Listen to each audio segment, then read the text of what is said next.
नमस्कार विद्यार्थियों, सुनीता अरोड़ा क्लासेज में आपका स्वागत है।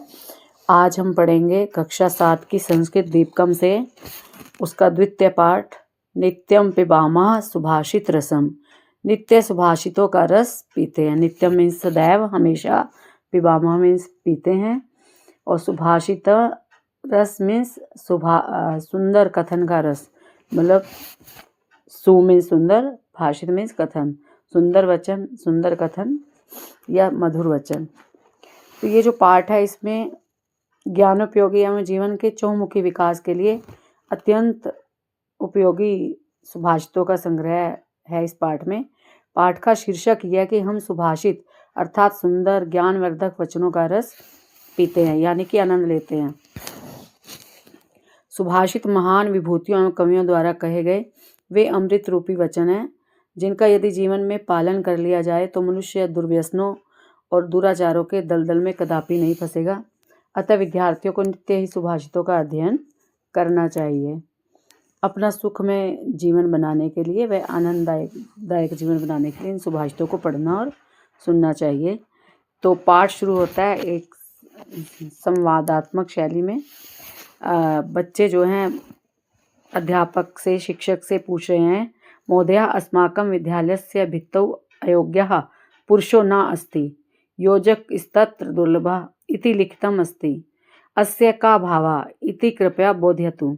भो सुशीले, अस्य भावार्थ अस्ति यत् अस्मिन् जगति कोऽपि अयोग्यः न अस्ति, सर्वे योग्याः सन्ति, परन्तु प्रेरकस्य मार्गदर्शकस्य च अभावः अस्ति। मान्यवर, अहमपि विद्यालयस्य परिसरे एतादृशश्लोकं पठितवती।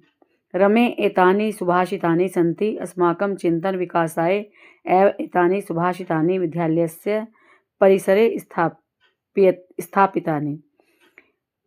जो बच्चे हैं, छात्र हैं, उनमें सुशीला नाम की लड़की है जो पूछती है कि महोदय हमारे विद्यालय की दीवार पर अयोग्य पुरुष नहीं होता, वह जोड़ने वाला दुर्लभ है, इस प्रकार लिखा है, इसका क्या भाव है, कृपया बताइए। तो अध्यापक कहते हैं, सुशीला, इसका भावार्थ है कि संसार में कोई भी अयोग्य नहीं है, सभी योग्य हैं, सब में कोई ना कोई गुण होता है, सब कुछ ना कुछ कर लेते हैं, परंतु प्रेरक, उनको प्रेरणा देने वाला और मार्गदर्शक जो है, इन लोगों का अभाव है उनके जीवन में, मतलब प्रेरणा देने वाले का और मार्गदर्शक अर्थात रास्ता दिखाने वाले का। तो आगे तो वो कहती है, मान्यवर, मैंने भी रमा नाम की लड़की है जो कहती है, मैंने भी विद्यालय के परिसर में ऐसे श्लोक पढ़े हैं। तो रमा को जो अध्यापक है बताते हैं कि ये सुभाषित है। सुभाषित अर्थात सुंदर या मधुर वचन, हमारे चिंतन विकास के लिए ही ये सुभाषित विद्यालय के परिसर में लगाए गए हैं। आगे पढ़ लेते हैं। महोदया सुभाषितानि इत्यनेन कः अभिप्रायः? वत्स, मानवानां विविध मूल्यानां विकासाय श्रेष्ठ जनैः उक्तानि सुवचनानि एवं सुभाषितानि। श्रीमन् सुभाषितानां पठनेन कः लाभः? प्रिय सुरेश, सुभाषितानां पठनेन अस्माकं नैतिकः सामाजिकः च विकासः भवति। अस्माभिः किं कर्तव्यं किंचं न कर्तव्यम् इति सुभाषितानि बोधयन्ति। अहो, वयमपि सुभाषितानि पठितुम् इच्छामः, कृपया अस्मान् पाठयतु। समीचीनं, तर्हि वयं सुभाषितानां रसं पिबामः।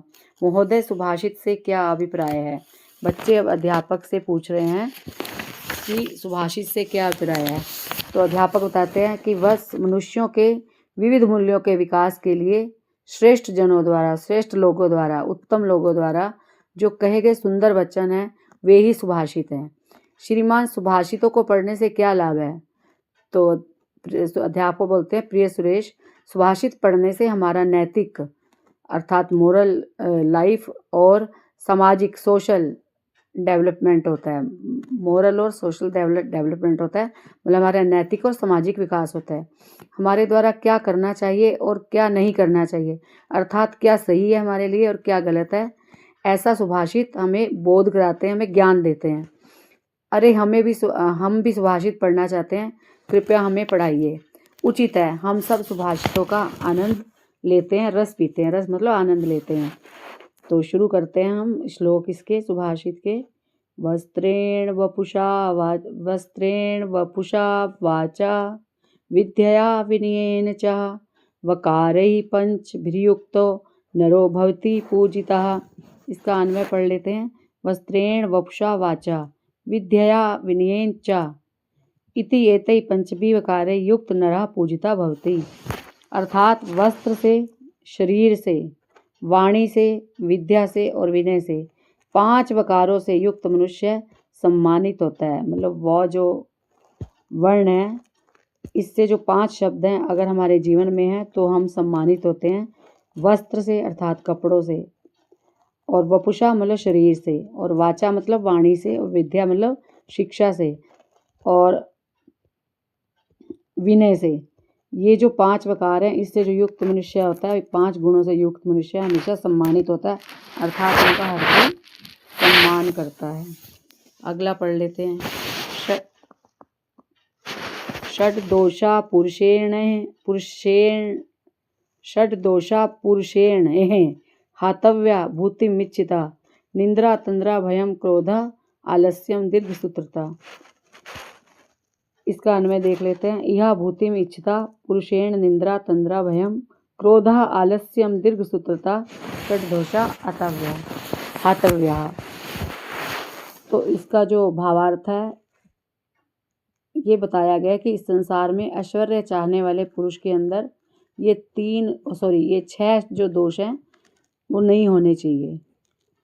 इस संसार में ऐश्वर्य चाहने वाले जो इंसान है, पुरुष है, मानव है, उसके अंदर ये 6 दोष नहीं होने चाहिए। एक नींद, ऊंघाई, डर, क्रोध, आलस्य और कार्य को कल पर टालना। दीर्घसूत्रता मतलब कार्य पर ज़्यादा टाइम लगाने वाला, जो दीर्घसूत्री होता है, ज़्यादा समय लगाना हर काम पे।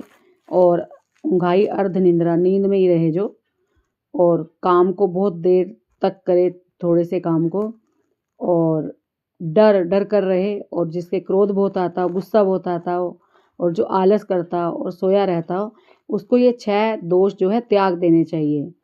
नींद, उघाई, डर, क्रोध, आलस, ये 6, और ये जो है 6 जो हैं इन्हें हातव्या मतलब छोड़ देना चाहिए। अगला पढ़ लेते हैं। अद्भिर्गात्राणि शुध्यन्ति मनः सत्येन शुध्यति विद्यात् पोभ्याम भूतात्मा बुद्धिर्ज्ञानैर्शुध्यति। अब इसका अन्वय देख लेते हैं। गात्राणि अद्भि शुध्यन्ति मनः सत्येन शुध्यति भूतात्मा विद्यात् पोभ्याम शुध्यति बुद्धि ज्ञानेन शुध्यति। जल से शरीर शुद्ध होता है। जल से हम नहाते हैं तो हमारा शरीर स्वच्छ होता है, शुद्ध होता है, साफ होता है। सत्य बोलने वाले का मन हमेशा शुद्ध होता है। और विद्या, तप और परिश्रम से जीवात्मा प्राणी शुद्ध होता है, और ज्ञान से बुद्धि शुद्ध होती है। जल से शरीर शुद्ध होता है, जो हम नहाते हैं हमारा शरीर शुद्ध हो जाता है, और हम सत्य का आचरण करते हैं तो हमारा मन शुद्ध रहता है, शांत रहता है, शुद्ध रहता है। विद्या मतलब शिक्षा, और तप और परिश्रम, तप परिश्रम को भी कहा गया है, हर तरह का तप, जो भी तप हम करते हैं। और जीवात्मा से जो है उससे शुद्ध होता है, तप और परिश्रम से और विद्या से। और ज्ञान से बुद्धि शुद्ध होती है। उत्तरम यत् समुद्रस्य हिमाद्रश्चैव दक्षिणम वर्ष तद भारतम नाम भारती यत्र संतति। यत् समुद्रस्य उत्तरम हिमाद्रे च दक्षिण तद एव भारतम नाम वर्षम यत्र भारती संतति। ये अन्वय है। इसका जो भावार्थ होगा, कवि कह रहा है कि जो समुद्र के उत्तर में और हिमालय के दक्षिण में है वह भारतवर्ष नाम वाला देश है, और जहाँ भारतीय, सारे भारतीय उस भारत की संतान है। जल बिंदु निपातेन क्रमशः पूर्यते घटः सा हेतु सर्व विद्यानाम धर्मस्य च धनस्य च। जिस प्रकार घड़ा धीरे धीरे जल बिंदुओं के गिरने से भर जाता है, अर्थात बूंद बूंद से भरता सागर कहते हैं ना, बूंद बूंद से कलश भर जाता है पानी वाला। इसी प्रकार सब विद्याओं का थोड़ा थोड़ा अध्ययन करने से, धर्म का पालन करने से, और धन का वह ही कारण होता है। इससे हमारे पास किसी चीज़ की कमी नहीं रहती जब हम अपने धर्म पर चलते हैं, और हमारे पास सारी विद्याओं पर अधिकार होता है हमारा। अगला पढ़ लेते हैं। यह पठति लिखति पश्यति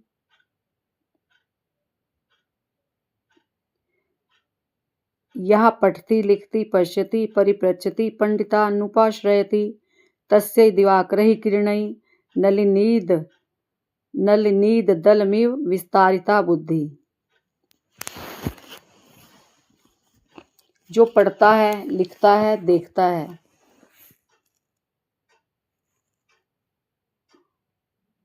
आदर से पूछता है और ज्ञानियों के पास जाता है, उसकी बुद्धि सूर्य की किरणों से कमल दल के समान विकसित होती है। जो आदमी पढ़ता है, पढ़ाई करता है, लिखता है और चीज़ें देखता है, फिर उसको जो समझ नहीं आता वो ज्ञानियों से, विद्वान जनों के पास, गुरुओं से पूछने चला जाता है। उसकी बुद्धि सूर्य की किरणों से कमल दल के समान विकसित होती है, अर्थात उसकी बुद्धि बड़ी तीव्र हो जाती है और उसे हर चीज़ का ज्ञान हो जाता है। अगला पढ़ लेते हैं। प्रिय वाक्य प्रदानेन सर्वे तुष्यन्ति जन्तवः तस्मात् तदेव वक्तव्यं वचने का दृढ़ता। सर्वे जनता प्रिय वाक्य प्रदानेन तुष्यन्ति तस्मात् तदैव वक्तव्यं वचने का दृढ़ता। ये इसका अन्वय था और इसका जो भावार्थ होगा, प्रिय वाक्य बोलने से यदि सभी प्रसन्न होते हैं, यदि हमारे मधुर भाषण से सभी प्राणी संतुष्ट होते हैं, प्रसन्न होते हैं, तो प्रिय ही बोलिए। फिर प्रिय बोलने में क्या दृढ़ता, क्या कंजूसी, मधुर बोलने में क्या दृढ़ता। अगर हमारी मीठी वाणी से ही सब संतुष्ट होते हैं, मधुर बोलने से सब संतुष्ट होते हैं, तो हमें वैसा ही बोलना चाहिए। उसमें दृढ़ता कैसी, उसमें कंजूसी कैसी, अर्थात सदा मधुर भाषण ही करना चाहिए। अगला पढ़ लेते हैं। आलस्यम ही मनुष्याणाम शरीरस्थो महान रिपुः न स्तुत्यम समो बंधु कृत्वायम नावसीदति। आलस्य ही मनुष्याणाम शरीरस्थ महान रिपुः अस्ति उद्यम समः बंधु न अस्ति यम कृत्वा न अवसीदति। निश्चय ही आलस्य ही मनुष्य के शरीर में स्थित उसका महान शत्रु है। मनुष्य का कोई और शत्रु नहीं है, आलस ही मनुष्य का शत्रु है। जो मनुष्य आलस करता है वो खुद अपना शत्रु है और परिश्रम के समान कोई मित्र नहीं है, मेहनत के समान। जो मेहनत करता है उसे फिर किसी प्रकार का दुख प्राप्त नहीं होता, उसे हमेशा सारे सुख ही मिलते हैं। वो उसको करके, मेहनत ऐसी चीज़ है जिसको करके फिर मनुष्य को किसी प्रकार का दुख प्राप्त नहीं होता, दुख नहीं मिलता, वो सुखी रहता है। अगला पढ़ लेते हैं। अष्टादश पुराणेषु व्यासस्य वचनद्वयं परोपकारः पुण्याय पापाय परपीडनम्। अष्टादश पुराणेषु व्यासस्य वचनद्वयम् अस्ति परोपकारः पुण्याय परपीडनम् पापाय च भवति। 18 पुराणों में व्यास के 2 ही वचन हैं कि परोपकार पुण्य के लिए और दूसरों को कष्ट देना पाप के लिए है।